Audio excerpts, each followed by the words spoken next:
If you ask many of the pan car oval enthusiasts what kind of front end do they have on their car or truck, more than likely they are going to say a Tsunami. Now, the Tsunami machined front end is a combination of a lot of different pieces of equipment, springs, spring cups, caster blocks, all kinds of stuff that is set up to be built a certain way and deliver the maximum performance. We got mine tore apart here right now as we continue our rebuild. There's no information hardly at all on YouTube or anywhere about oval stuff, and I do a lot of oval racing, so I think it's time that we jump in and kind of educate some people. And if I am wrong, then you can educate me in the comments below. So I'm Chad. This is the Dorky and 40 RC channel.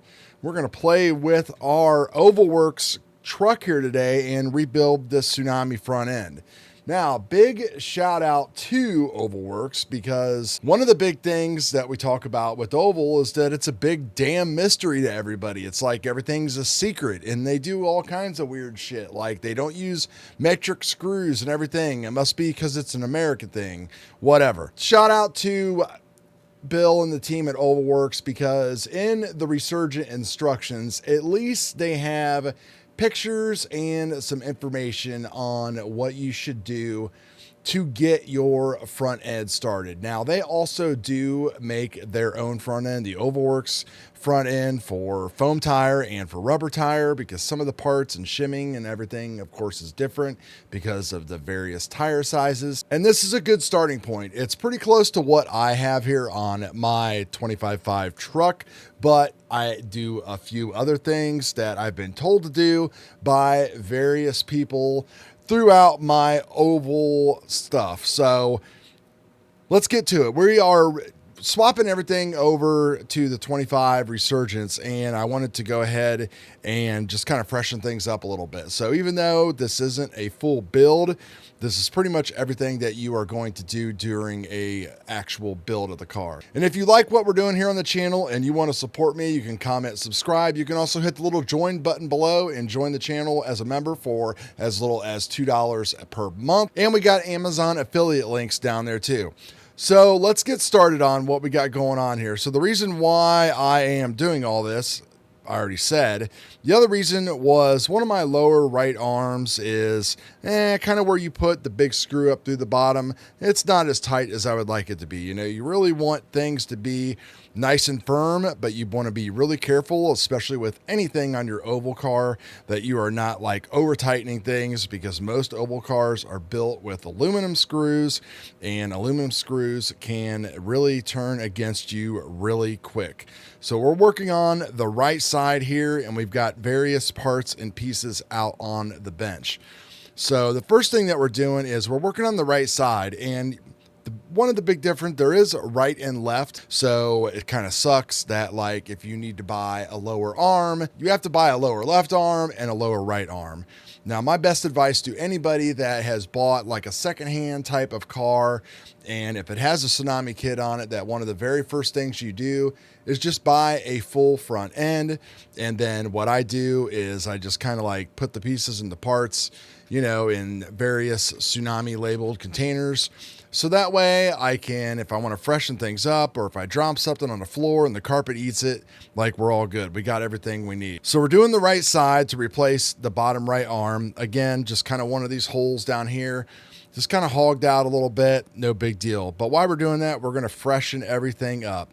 And we're going to start here at the very top of the actual Tsunami. And this is with when you pull everything apart and everything starts coming apart in pieces, definitely do it. You know, if your truck was running good, there's no reason to change anything. But we're going to start with just kind of looking at our shimming and measurements and everything. So this is the very part of the top arm. If we look at the truck, it's this piece that's sitting right on top of there, that's going down. It's the very first part of the steering spindle and the actual arm that the Kingpin is going through. And I have a couple shims in there. Now, oval guys talk in inches and hundreds of inches and thousands of inches. So calipers are always going to be your best friend.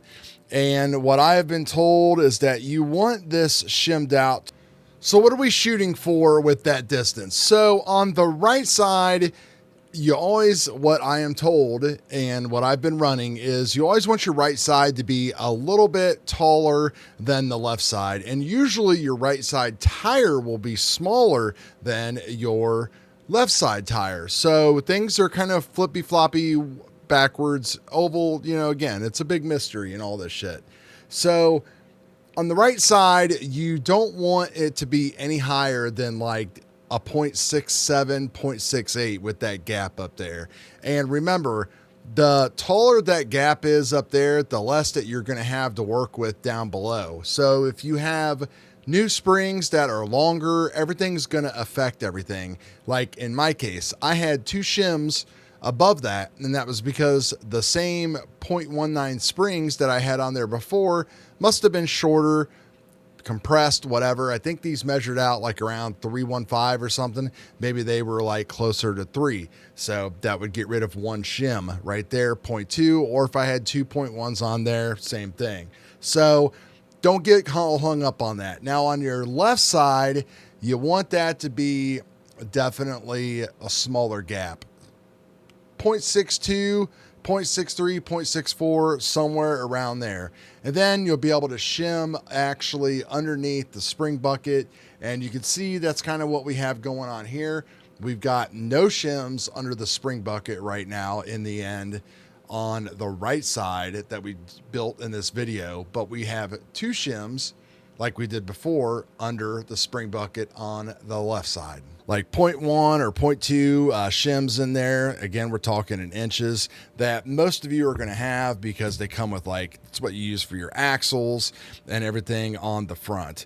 So I'm going to go ahead and pull that out now that I've given you those measurements. So there's 1 shim right here. We're just going to add that to that pile. And then there's another shim right there that's kind of just in a little bit of a groove in a channel. So you can see that it's definitely made for at least 1 small shim.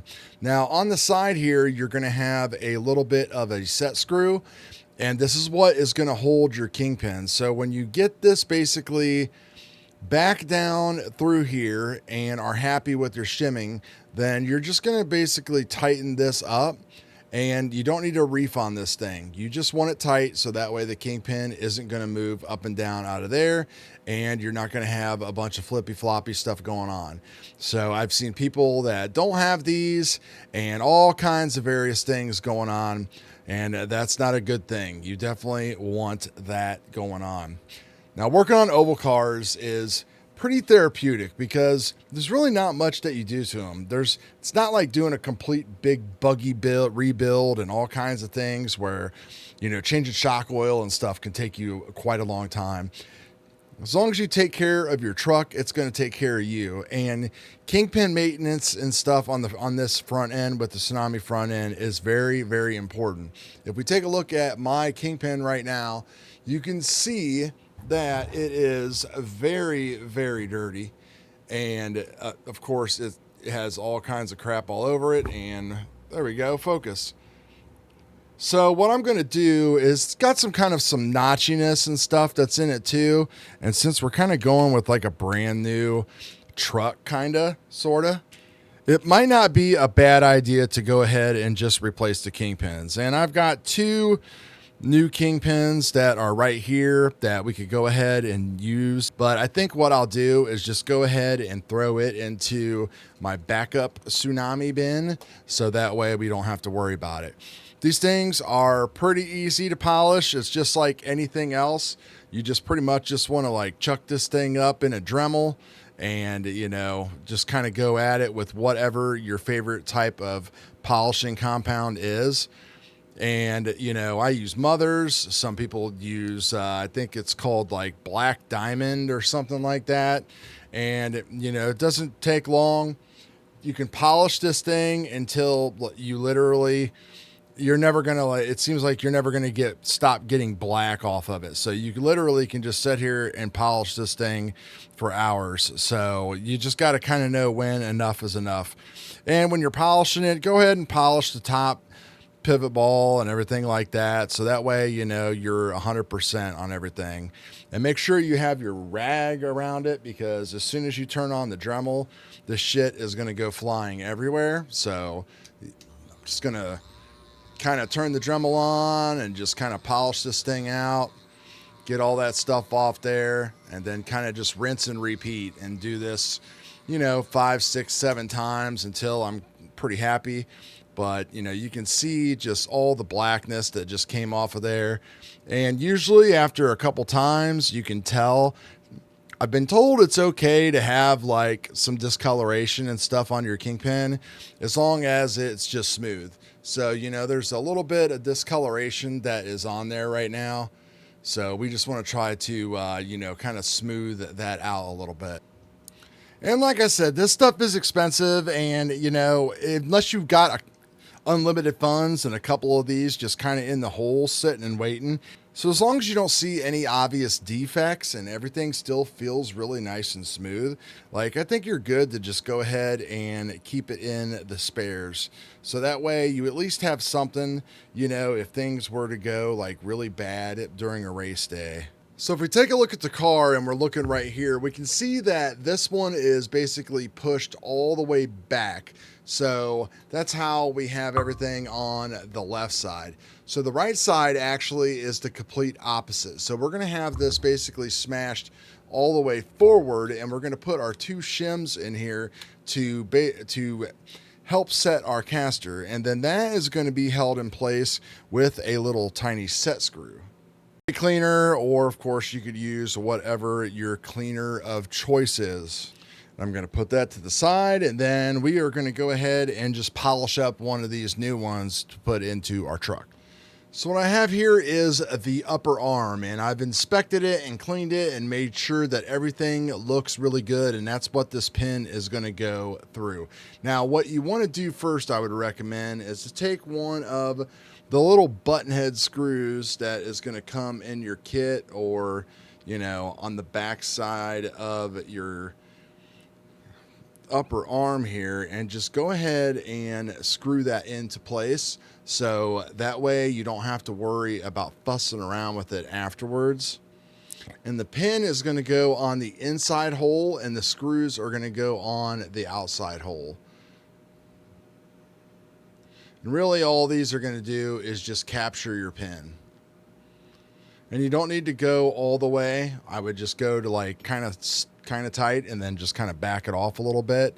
And now it's pretty much just assemble everything.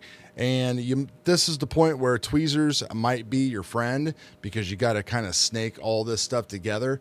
So we need our 2 shims basically all the way forward. So we're going to have to play a little juggling act here. So we're going to take our steering arm and our pin, and we're going to go ahead and just place it through, and then we're going to line everything up here. And I'm going into the lower hole on the actual caster block. There's 2 holes on this side of the block for, you know, various ride height type of deals. Now, if you look at the instructions here, you can see that they're actually going through the top hole of the right side, but I actually had my truck set up where I was going through the bottom hole. So we're going to leave it that way. And once I get that into place, then what we're going to do is just go ahead and take those plastic shims, and this is where we might need to use our tweezers so we can get them placed on the end of this shaft here and down in between there. So once you have those in there and you get your nice little shim sandwich, what you want to do next is just take your other button head and go into the side, so that way you just don't have stuff just falling out all over the place, and you can keep everything nice and captured. And there we go. So now you can see that we've got like some free play going on here. What you're going to want to do is just move all this back to the back, grab one of your 440 short set screws, which I would highly recommend that you go onto Amazon and buy a bag of these things, because more than likely you're going to drop these things and lose them all over the place. And then you're just going to put the set screw into the top hole. And this set screw is just meant to be there to just hold things. You don't want it to be tight. So you just want to thread it in until you feel it hit that pin, and then it should just hold everything in place at that point. So you want this to be able to drop under the weight of the Kingpin without things moving. So it's kind of tricky. We can see that it's still sticking on us a little bit. And I mean, there's very little resistance there at all. So this has kind of been a problem that I've kind of battled myself, even though I know it is supposed to drop. I don't know if I'm getting any loss in performance, but you know, it's kind of one or the other. Like I either get the Kingpin to drop or not. See, that's what we want right there. But in order to get that, we just barely have to have the set screw touching. It's a very, very fine line. And we need it to hold our caster. So that's about as good as I can get it. There's very little resistance there, so I'm just going to go ahead and call that good. But if you can get yours to drop under its own weight, that is definitely what you would want to do. So now we're going to take our steering arm, and we know that we needed this shim right here. So we're going to take that, and we're going to go ahead and slide that up on the Kingpin. And then we are going to take the steering arm and slide it up through as well. And then when we get that on, we are going to go ahead and tighten that set screw that is back behind there. So that way we are all good. And again, no need to reef on anything. So, I mean, you can see now everything falls under its own weight. So I think that's definitely acceptable, and we have no movement going on in either direction. That looks good to me. Now, some people might have done this one way, some would do it the other. What we're going to do now is we need to pop in our grooved pivot ball into our arm. So these actually go in from the bottom. There's a bigger spot. And right here, this is the CRC ball popper tool, which is a very handy tool to have. And what we're going to do is just thread this basically up through and grab the other end of it. This is like probably the best $7 that you can spend. It's a very, very cheap tool. And what we're going to do is just keep turning until the pivot ball pops right into the hole. So it's definitely not necessary, but it makes life a lot easier when you have the tool to do the job. And you heard that, a very satisfying little click. So that's always a nice thing to hear. And to get it out, it's the same way. And then what you want to do is just make sure that all of this moves around in there real freely and that there's no sticking or binding or anything at all. And that looks good. The little hat is pointing up on the actual pivot ball. So now we're good to go on with the rest of the construction. So basically you just slide that baby right through here. And then we'll be left with this assembly right here. And now we'll basically start putting on our springs and our spring buckets and our shims. So what I like to do is just kind of get everything lined up. And I've got a couple different colored spring buckets, which is fine. So they, depending upon manufacturing runs, they tend to change colors, but they're all the same size. So we've got like a bottom spring bucket and a top, and then we are going to be putting on new springs. I'm using 0.19 springs, and my other springs were time to be replaced. So how do you know when it's time to replace your spring? Well, what you want to do is, again, get out your calipers, and you want to see if these things are compressed or not. So what we're looking for is that the spring is larger than 0.3. So anything smaller than 0.3, then we know that our spring is like sagging. So that's kind of like 0.3145 right there. So my other ones were below 3. So we know that is good. And then we're also going to have some more shims, and we're going to finally top everything off with an E-clip, which is right here. So we've got our E-clip, and then depending upon how many shims you think you're going to need, I usually just shim mine the way that it says, which is to kind of just take out all the slop. You can, you know, you could tune your front droop with it however you like. I seem to, my truck seems to perform just fine running like this. Now at this point, some people probably would like to go ahead and just do their Kingpin lubes at this time. So that way, while you got everything apart, you don't have to worry about it. So I'm using Kyosho 30. You can use whatever lube you choose. And it's a good point to do it right now. So that way you can kind of get everything through the top of the Kingpin and get it down through the grooved pivot ball. So, you know, apply however much you think you need to. Some people say less is more. Some people say more is better. You know, I just kind of put an initial bit on there, and I know that like throughout the day or the race night, I'm always going to be adding a little bit more. I kind of like scrub it out a little bit and put a little bit more in there, because as soon as you do this right here, boom, you've already got a mess, and you know, you've got a bunch of it inside of there. And also you want to make sure that you clean everything off of your axles, and you can apply this with or with however you want. I just tend to use Q-tips because they're here and they're cheap and easy, and then I can kind of clean up any extra mess afterwards a lot easier. So then we're going to take that, and we're going to take one of our spring buckets, and these are directional, so the flat piece is going to go against the actual arm. And then we're going to take our spring and slide it on. Then we're going to grab another spring bucket, and the flat piece is going to be pointing down.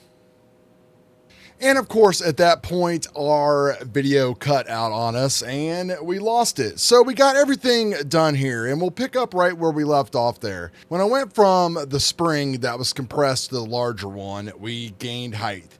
And the variances in all of these pieces and parts differ from everything to everything. So you really got to measure things out correctly. As I mentioned before, you know, you're going to measure up for your different sides, and then it's perfectly fine if your right side ends up having no shims under this bucket or shims under the bucket to take out droop or add droop or preload, whatever you want to do. It's perfectly fine if that's different on the left side. It's perfectly fine that the right side above the arm is different than the left side above the arm as well. It all comes down to what you're looking for and the basic setup. So I mentioned before, I like my left side on top to be a little bit shorter than the side on the right. So then that naturally means that I'm going to have to probably have more shims underneath the left than I am on the right. And if we take a close look here, we can actually see that is what we got. So you can see that I've got shims under the right spring bucket, you can see that I've got shims under the left spring bucket here, and I've got shims under no shims under the right side. Part of that has to do with what I just went through. And the other point being is that I had to remove shims from up top here because now we have newer, longer springs. Maybe the Kingpins that we changed out were a little bit longer. So I want the gap over here, as I said before, I want this gap on the actual left side to be lower than the right side. So it's okay to go up to like 0.67, 0.68 over here. You don't want to get any taller between those two pieces. Over here, you want to shoot for as low as possible. 6'2", 6'4". The car is going to behave a little bit differently, of course. I mean, you know, return and left only. So these little microscopic adjustments on oval cars really make a difference. And it's really hard to even tell those kind of differences. You kind of have to have everything just dialed in, especially your radio and servo speeds, which is a whole nother topic. And once you are totally comfortable with how your car drives and you know what you want it to do, then you can start changing things like that. Now, the last thing I'm going to have to do after rebuilding the entire front end is we're going to throw our new tires on here that we plan on running. We've got our axle shimmed out appropriately. Like, you know, I run just one shim on this axle, nothing on the right side. Put that all on there, and then in between the arms and the chassis plate, I have the OvalWorks like carbon fiber spacers, and they make a really nice spacing kit that comes in lots of various sizes. And it's just like any other car, depending upon your tire size, how many shims you're going to have to put in to raise the car or lower the car to either gain or lose ride height. I like to run my front end right there underneath the front end, not at the bumper, at around 4.4 to 4.5 millimeters. I don't really find any benefit in going any lower, especially at like some of the local tracks that the carpet is, you know, you might have tape or there might be more bumps in the track. So it's always a little bit safer, I think, to run, you know, things a little bit taller. And I try to maintain that 4.4 to 4.5 really across from the front to the back. I might on occasions go a little bit higher on the rear pod, but we haven't ran the resurgence yet, so we don't know exactly how that's going to behave. We're just kind of going with what we know. So I think that is going to do it for this video, guys. I'm going to slap some tires on this and keep on doing some configuration. This baby is pretty much ready to roll Wednesday night. We do have a few parts coming in tomorrow if I wanted to make some more changes. Nothing really crazy fancy or nothing. I'm just looking over, you know, because I did get this car secondhand, and even though it's been an amazing car and we swapped out the chassis, you still don't get, you know, with the conversion kit, a lot of the things that maybe I should change, like servo mount, for example. And we know we refreshened up all kinds of stuff on here. We'll talk about that probably in one of the other videos.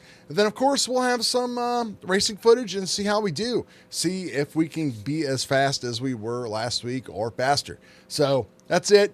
Appreciate you guys. Please comment below and correct my half-ass attempt at this, but it's better than nothing. We will talk to you later. Peace.